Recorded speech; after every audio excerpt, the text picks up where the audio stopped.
Hi guys, welcome to Shanghai Motor. Ngasi join video matang purga laksai ko.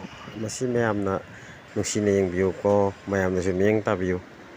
Masi yam kana ba knowledge oina banena video pu laksai si. Ado ngasi gi gari si aina gari budi atang ba gari ne haidok choroge mayamna kai gumba video si uragadi na haibiramu kari gari no comment da thambiramu ko. Aduga masih ya di situ liquid pipe aina miyaw ko AC da. Padi pick pipe miyaw ko liquid pipe ko iko. Adugi liquid pipe to aina ya da badagi aina welding to ga phajana sen ni ko. Aluminum welding ni ko. Aluminum welding ji kitang critical rang na sobdem lai ko. Radiator sobu nati. Radiator sobu rang da dum nati ko. Miyam so dum kamida thambiramu.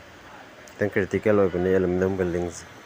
Ado aina aluminum welding to pa semi yamna sunungai gari esi phajana chilogi ado aina esi han bagi di refill da widam thagate ko ai adam pujarake du video so ado ai video si uraga yengaga mayamna ne nungsi biraga di like comment share si tawbiramu ko daga aina ngasi uchariba video si di mayamda knowledge lehonamni ko car ma leraga di sumaina su esi sembe ha knowledge thamjaramani ko mayam thank you